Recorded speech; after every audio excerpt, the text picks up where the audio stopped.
we're very lucky to have once again Dr. Adrienne Wood from the University of Virginia. Adrienne, thank you for speaking to us. Thanks so much for having me, Kyle. Great. Today we're talking about what does your voice say about you?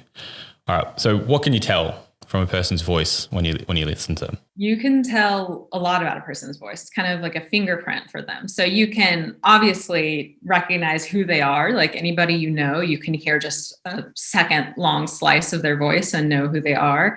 And that's partly probably from how they're pronouncing words, and also acoustic properties about their voice, like their pitch, but then things that maybe you have never even heard of about their voice, like we might in musical terms call it the timbre, or in scientific terms, the formants. It's kind of the harmonics that are layered on top of your pitch. So there's all these things there that your brain is really good at picking up on to distinguish people from each other.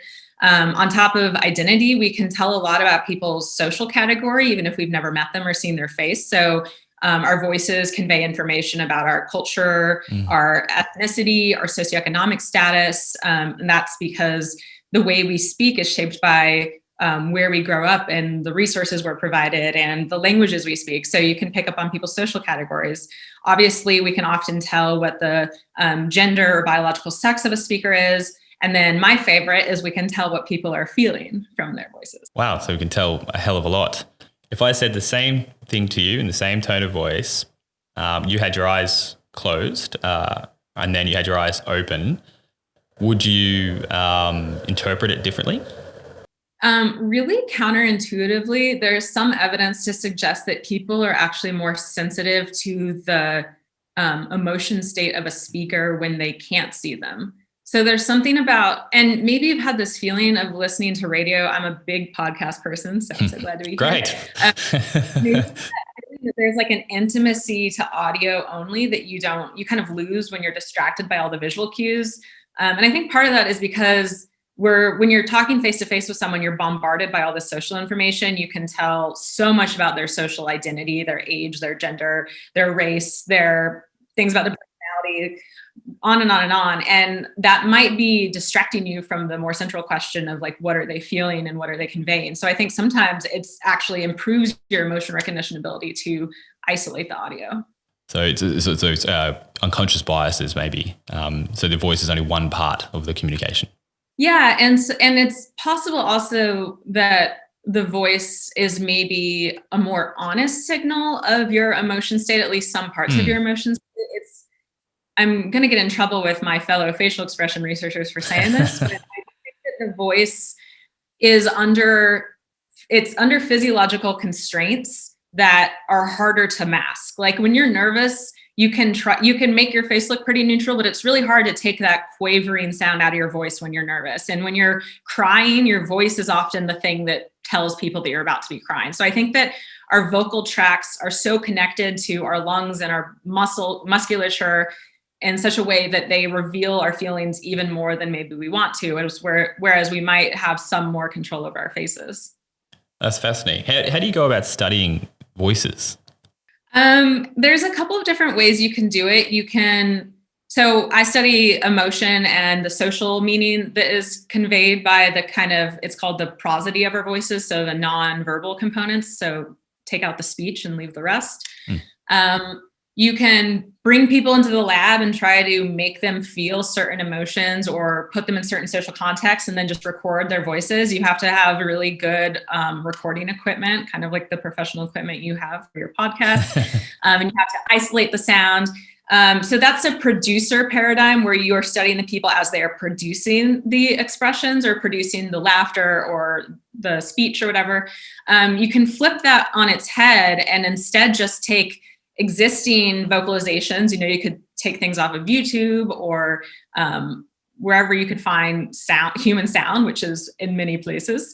Take that and then ask naive participants to tell you what those voices sound like. Do they sound happy? Do they sound confident? Do they sound afraid? And then we can look at what acoustic properties and features of the voice are conveying to other people those different feelings or intentions.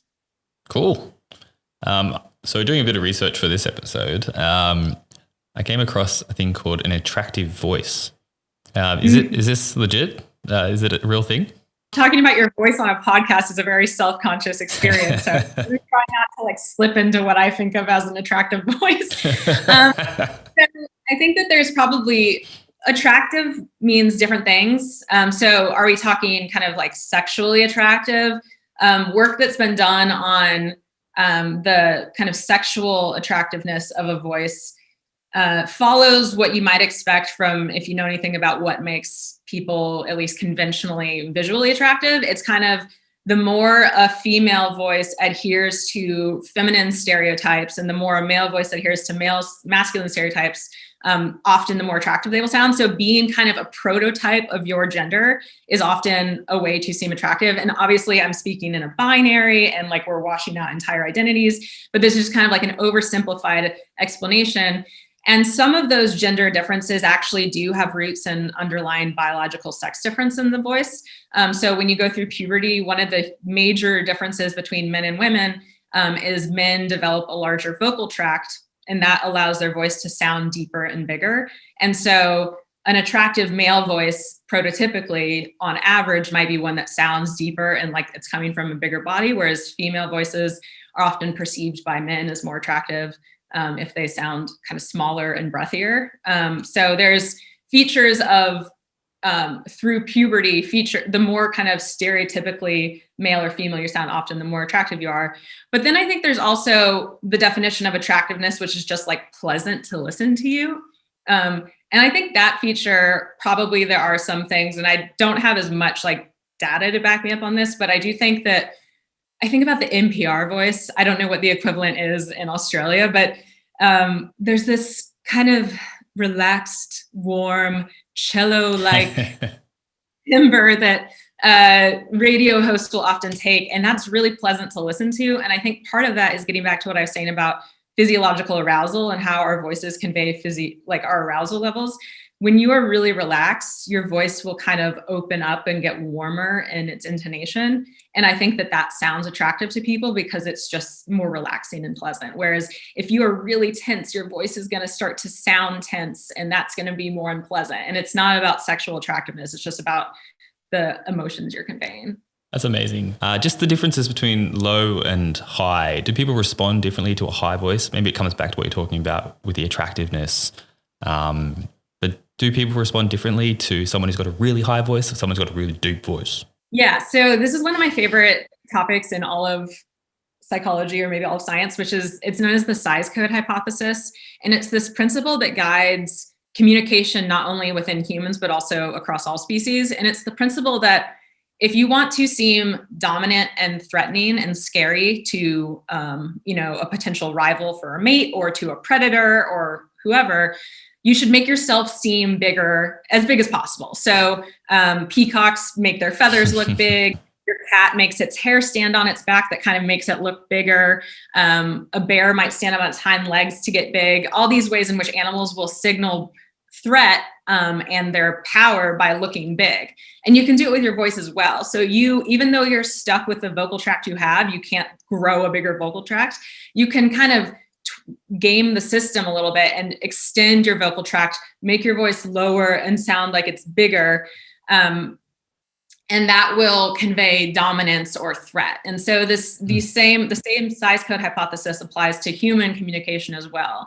So and this is all completely intuitive. You know this already. When someone's really angry or they want to scare away a cougar or intimidate their friends or whatever, they're going to make their voice sound really low and big. And then if they're trying to seem really sweet and innocent and non-threatening, make your voice sound small and light. So the size code hypothesis guides communication across species, and it shapes how we communicate in our world. So getting back to gender and sex, women in our society are expected to be small and unobtrusive and submissive. We're not supposed to manspread on the train. And one of the things we'll do to seem prototypically non-threatening and feminine is perhaps make our voices lighter and airier and smaller and higher pitched. Wow. Okay, we need to have another episode on all this. Thank you so much for coming on the show. We're very lucky to have you speaking to us.